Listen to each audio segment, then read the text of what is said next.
Brendan, I brought you to the Whyalla Hospital. This is where my Uncle Terry started his life.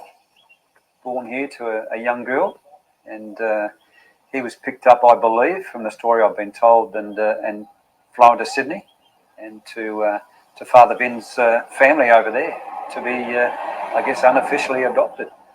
Yeah, Terry was here for 10 days and taken away, and Father Vin, as I think a lot of the priests did in those days, certainly I've had many stories of it, arranging these adoptions, sometimes with paperwork, sometimes without. It all became a bit foggy. Baby Terry, that was left at Whyalla Hospital and adopted into Father Shiel's family in Sydney, is now 72 years old and lives in Perth. This has been Terry ongoing. and Bill Shiel grew up together in Sydney at the priest's brother's house. Hi Terry, how are you? Billy, how you doing? Brendan, how are you? Thanks, Terry. It took Terry many years to find and meet his biological mother. She was a 16-year-old girl living on a pastoral station near Whyalla when she fell pregnant to a local worker. She was brought down to Whyalla to give birth to me. And that was as much as I've ever been able to find out until I met yourself, of course. And I started thinking, well, is there more to this story than what I've been told? So the local doctor rang Vin and said, I've got a child here. Oh, really? I didn't know that, Brendan. I didn't know that was part of it. Yeah, certainly what I've been told. That I didn't know much about the adoption, how it happened or anything like that. Yeah. And my father, Father Vin, arranged for your adoption and your transporting to Bill Shiel over in Sydney.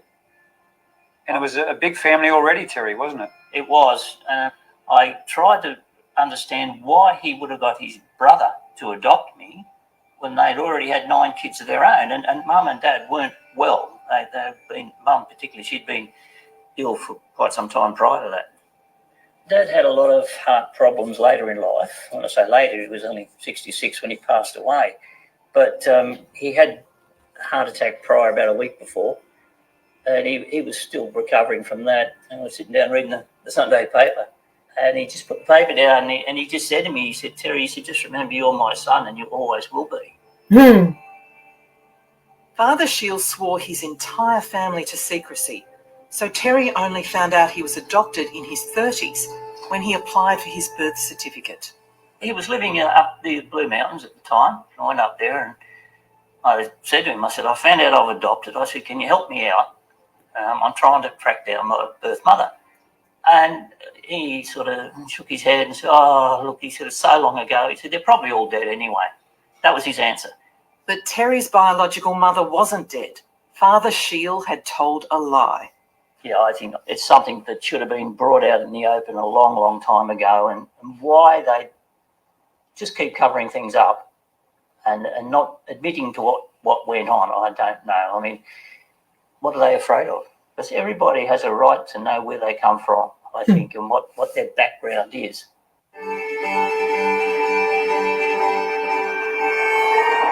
Corn, now a well-preserved tourist town, was Father Vincent Shiel's last parish before he moved to another state to live with Maggie. I think he saw himself as a real lovable rogue. Yeah. Although my wife didn't like him. I always wanted him to marry us, and we had quite a chat, and I said, Bill, I said, just a word of warning. He said, don't let her go on the pill. He said, when they go on the pill, they tend to wander.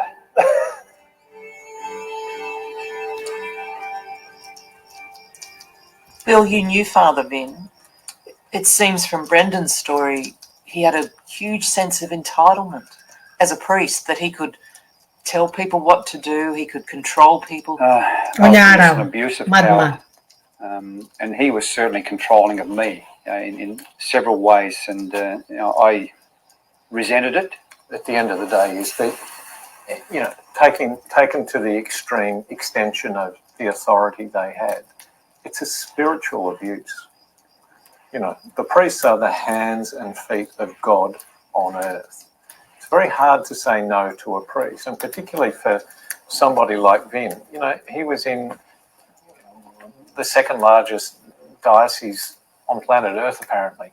They can do whatever they like. It's unchecked. The control is unquestioned. How do you feel about the fact that your mother was denied even talking about the fact she'd had a child? And Vin said to her, "You're not allowed to tell anyone about you." How do you sit with that? I think the greatest cost is on controlling the mothers, the women within the Catholic faith, and it denies them equality and it denies them a voice, and it then extends through their offspring. They're kept from their tribe. Brendan's mother's story is not unique. Her journey has been lived by thousands of women around the world. Michelle, not her real name, came from a dysfunctional family where violence was the norm. She first met a priest as she was finishing her last year of school in 1967. He was 12 years older than her. He paid me very special attention and showed that kind of interest in me that a father would do, but my father didn't. And I was very taken with that kind of attention. The priest told her to keep their sexual activity a secret. I knew that it was not supposed to be happening because he was a priest, but he reassured me that if people loved each other, then that was all right, which was quite confusing because I had been taught otherwise. But the other thing was that he was the person in my life who had the most authority. Michelle was 18 when she fell pregnant. The priest asked her to come to a meeting with 2 other priests. She was shocked by what happened next. One of them said to me that he had a mate in the city who did abortions and had actually performed an abortion for a girlfriend of his. I was shocked, first of all. I was absolutely shocked. Lunatics. I was very ignorant about abortion. This was in the 60s. And all I knew about it was I knew that it was illegal. I knew that it was dangerous. So it was just a terrifying time altogether. And the offer of abortion was a part of that atmosphere of terror. Later, one of the priests sexually assaulted her. He drove me to the motel and he kissed me in the car and blamed me and said that I had kissed him. But I knew I hadn't, but I was in a state of shock and confusion. He was a priest who had a lot of authority. He had quite a high position in the church, and he followed me to my motel room and refused to leave, and he raped me. Michelle refused to have an abortion and also decided to keep her baby, despite the immense pressure to adopt it. What had to happen at all costs was that his reputation and identity as the father of my child were protected, and the church was protected. Those were the paramount considerations. In Frankfurt, Germany, Dr. Doris Riesinger has finished a major research project on reproductive abuse by priests. A former nun, now a senior academic at the Goethe University. I don't know how many pages, thousands of pages I looked at. All kinds of documents, from survivors' accounts to court documents to newspaper articles to grand jury reports. So I found the first abortion case involving a 13-year-old girl. And I found cases with girls even younger than that, 11-year-olds who had become pregnant as a result of sexual abuse by a priest. Something that typically happened was that they would be put under pressure to abort.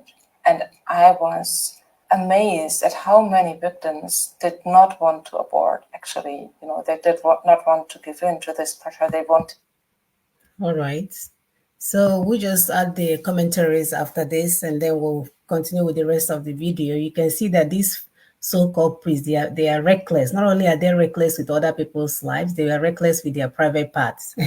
Anywhere they see, even self, I pity the dogs in the neighborhood. Who knows what happened to the dogs? They were doing whatever they feel like because they have this authority to do so. They have this unchecked clerical power and authority that was bestowed to them by the Catholic faith, and they were doing whatever they want. anyhow they want. Anybody they see, they abuse. And then they have the audacity to be giving people advice. Oh, don't let your wife go on pills, because if she goes on pills, she will be unchecked and be climbing everywhere, because that's what they do. So that's why. So that's why they do not want contraceptives. You see, the real truth. The real truth is for control and manipulation. Yep.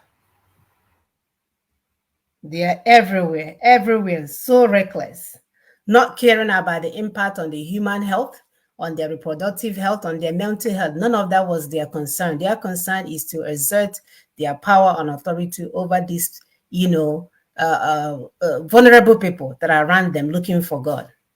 They want to mandate celibacy so that they can use it to excuse and cover for abuse. These people are not abiding by that your stupid rules. Every time you turn around, they're getting chased from here or from there, they are looking cross eyes. You're asking someone who got created to be a certain way to be the other way, and you think you're going to be successful. Think about it. Other contributing factors is the power structure of the so-called Catholic Church, because the way they set things up, women are second class, sisters can never head their parish. They will always be subservient to their so-called priests and play second role all the time. All the time. Our sisters are forced not to get married. You see them with stomach as if they're about to deliver the whole parish, because someone is there probably abusing, telling them to go and remove. They will put in, they will remove. They won't even allow them to go on birth control so that they're not going back and forth with exactly. Series of abortion. Yeah, the man will say himself have done abortion. He can do it for the girl. Yeah. Can you imagine? After the stomach has grown long enough, they will make them to become mother. That part. So when we are saying this, we're just trying to call out the ills of this so-called religion that they have bestowed upon us.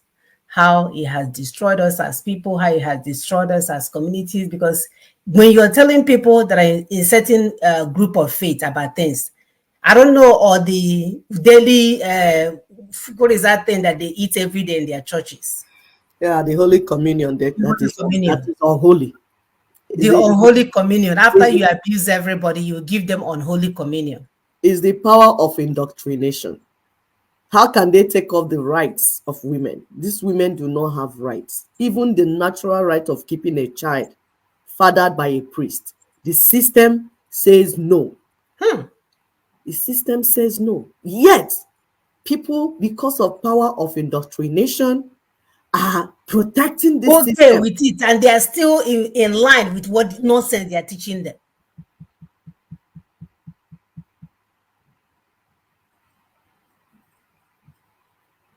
Hello? No, go ahead. Yeah, I'm listening. No, I'm go ahead, Sister, because I don't see you. I'm on a different screen. I don't know what you're doing. No, okay. I thought we were going ahead. So yes. So we are still talking about reproductive abuse by Catholic priests, the contributing factors. My sister started. We will continue to tell you what the contributing factors, because on this platform, we don't just come here to point out the ills. We will point them out and drag you, and point the solution to us, so that as we are seeing them, we are already thinking how we can solve this problem. So another contributing factor why these Catholic priests are able to carry on with this reproductive abuse is because the priests are treated like gods. Whatever they say goes. Nobody dare challenge them. They have this huge sense of entitlement and abuse of power. You need to, sometimes when some of us that are not under their yoke, like, call them out, it's like they go into panic attack. How dare you tell me that what I did is not right? Do you know who I am? I'm a father, so person, the God representative on earth. Yet, these are human beings. They are not gods. They are human beings, flesh and blood. Emotions go through them. And if we begin to understand this, we will know that some of them actually need help. Ndara, mad people. I'm telling you, many of them need help. They're trapped. Even in this thing that we're doing, Nina's getting self-determination for our people. You see them confessing to you that they're not able to join and say the things that they should say because power from authority will not allow them to do Allow that. them to do It has so. to be approved from Rome. But when they want to molest our girls, they will not wait for approval from Rome. They move from one victim to another. Why their victims' lives are ruined and their career ended. You have to live according to what their desire is.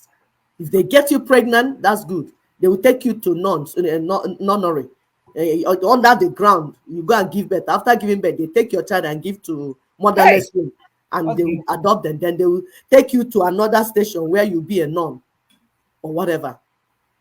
Emotional trauma. Trauma. No one can question them. No one can correct them. No one can hold them accountable because they are God's representative on earth.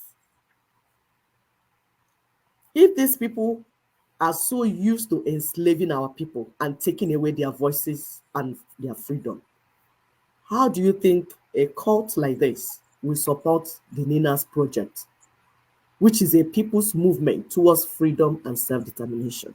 That's when you're talking, if it enters this ear, it will come out from here. Their bishops are not interested.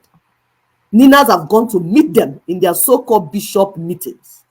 They close their ears because it's not about the people. They are not there for the people. They don't care. They've already taken away the voices of the people. They've already taken away the power of the people, manipulating them and telling them, collect PVC, go collect PVC. It's what they say that happens. Broken promises everywhere, broken hearts everywhere. Please continue to help us to share, like, and subscribe. My sister will play the last segment of this video. Thank you so much.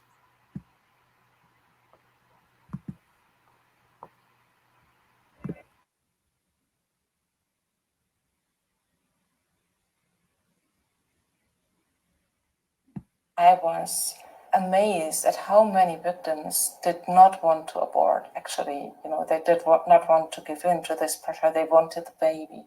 Are these cases you're talking about all many, many decades ago, or are we talking that this is happening now or in modern history? Many of the victims that I have looked at, they're my age. So even if it happened to them as children or teenagers, it's not long ago. And I actually think we can assume that this is still going on because none of the contributing factors has been erased. The clerical power of priests, mandatory celibacy that often works as a perfect excuse and cover for reproductive abuse, all of that is still fully in place, and no major reason. Oh. What happened? I'm sorry. I was trying Brendan and Damien were brought. I'm trying to move the thing. To abort. Actually, they did not want to give in to this pressure. They wanted the baby. Are these cases you're talking about all many, many decades ago, or are we talking that this is happening now or in modern history? Many of the victims that I have looked at, they're my age. So even if it happened to them as children or teenagers, it's not long ago. And I actually think we can assume that this is still going on because none of the contributing factors has been erased. The clerical power of priests, mandatory celibacy that often works as a perfect excuse and cover for reproductive abuse, all of that is still fully in place. And no major research has gone into reproductive abuse. So there is still lots to be done. And Richard Sipe, the academic's done his own work saying only 50% of priests are actually celibate. So are we talking hundreds of children around the world, thousands? No, we are definitely talking hundreds of thousands of children affected by reproductive abuse. At the heart of the issue for Dr. Riesinger is mandatory celibacy. It's obvious that this is a very dangerous topic for the Catholic Church because it puts so much into question that is essential for the functioning of the power structure of the Catholic Church. To me, it says so much about the misogyny of the Catholic Church, the institution. It's a male-centric institution that doesn't recognise the rights of women.